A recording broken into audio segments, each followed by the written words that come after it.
Coming to you live from London, it's a breaking news bulletin for Channel 18 with Margaret Thatcher and David Cameron. Hi all, I'm David Cameron. And I'm Margaret Thatcher. Thank you for joining us this evening. Just in, the Peterloo massacres occurred today as a result of the actions of the liberal radicals, led by radicals such as William Cobbett, Major John Cartwright, and Henry Hunt. These agitators are causing such unrest domestically. Our heroes here, though, would be Parliament, who is going to create a just solution to this mess.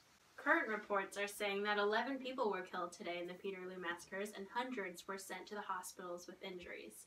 Let's look at how we got here, folks. Back in 1815, Parliament passed the Corn Law, which maintained high grain prices. In 1816, Parliament decided to levy a sales tax against the poor and wealthy, not just the wealthy anymore. Then the radical leaders, who were mentioned before, decided to create domestic unrest with political newspapers and public meetings. So, what should Parliament do now that they are left with this liberal mess? This is something I must have a Parliament member, Jamie McNeil. Welcome, Jamie. It's great to have an opinion on this matter. Thanks for having me, Margaret and David. Now that we have this liberal mess, what exactly does Parliament plan to do to fix it? Now, that's a great question. Actually, we were planning to vote on something called the 6 Acts. As a conservative legislative body, these acts are a great step towards achieving more traditional values in our nation. Could you elaborate on these 6 acts? Of course. Basically, these acts are going to prevent liberals from creating another riot and massacre like the one from today. We also have these measures against political agitators so they cannot create another Caddo Street conspiracy like the recently discovered plot to overthrow the current cabinet. So what are our next steps? Well, with this positive solution to the tragic Peterloo massacre, our success should monitor liberal activity and prevent libel against our great nation, to keep our future safe from unforeseen riots and unjust deaths. Live from London with a breaking news bulletin, Channel 18 News, Margaret Thatcher and David Cameron at 7. Hi, I'm Margaret Thatcher. And I'm David Cameron. Just a few minutes ago, the Catholic Emancipation Act, endorsed by the Duke of Wellington and Robert Peel, passed successfully through Parliament. This is very important because the Act of Union between Ireland and England, passed in 1798, allotted 100 seats to Ireland in the House of Commons. However, the Act stipulated that only Protestants could serve in these seats.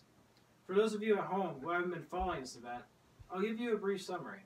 The threat of an Irish rebellion or civil war is the cause of unrest.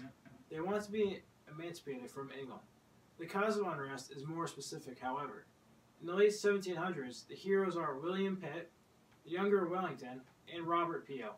The villain is mainly Daniel O'Connell, the Irish nationalist. Ireland is predominantly Roman Catholic, so naturally this Act of Union caused great anger amongst the Irish. For more on the Catholic Emancipation Act, let's send it out to political reporter Sherlock Watson Churchill. Hi, I am currently in Ireland and I am trying to gauge the effect this law has and will have on the Irish people. But first, let's examine how we got here. The Irish Catholics were furious that they were being represented by Protestants, so they decided to speak out and to congregate. The Irish nationalists, under the leadership of the agitator Daniel O'Connell, organized the Catholic Association to agitate for Catholic emancipation. The formation of the Catholic Association wasn't the end, though. In 1828, O'Connell secured election to Parliament, but he could not legally take his seat. That was when the Duke Wellington, the Prime Minister, our current Prime Minister, needed to allow the Irish Catholics to serve in Parliament, or else a civil war in Ireland could break out. This is how we ended up resolving the issue with the Catholic Emancipation Act. With us, right here now, is senior political correspondent analyst Sir Robert Oxford. Hi, Robert. Thank you for joining us. Oh, thank you for having me. And I have to say, this is a very interesting turn of events. Well, it is. What do you think of this new act? Well, the Catholic Emancipation is a liberal measure passed for the conservative purpose of preserving order in Ireland. So, what does this mean for the future? Well, hopefully we can keep Ireland under our vision, with improved relations for the future. Thank you for your time. Yes, You were amazing. Thank you. How do you like your tea? Oh, the tea is bloody great. Okay, thank you. Coming to you live from London, England, it's the Channel 18 News with Margaret Thatcher and David Cameron. Hi all, I'm David Cameron. And I'm Margaret Thatcher. Thank you for joining us tonight. Just in from our sources at Parliament, the forces of conservatism and reform accommodated each other for the changing times. It was being called the Great Reform Bill. But hopefully the values of our traditional nation remain unchanged. In this spirit of compromise, conservatives, had to change with the evolving social and economic life of the nation with greater economic freedom. If you haven't been following this news at home, we'll update you on the Great Reform Bill. To help us break it down, we have our big picture political analysis here with us. Welcome, Sir Robert Oxford. Thanks for having me, guys. It has truly been a revolutionary day here at Parliament. Do you mind? By all means. Yep. That's for sure. Let's give a refresher to our viewers.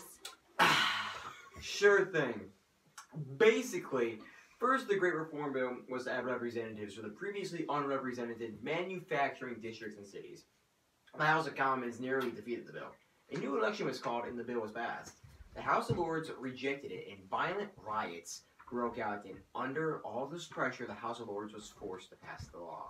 The Great Reform Bill expanded the size of the English electorate, but kept the property and gender requirements for voting.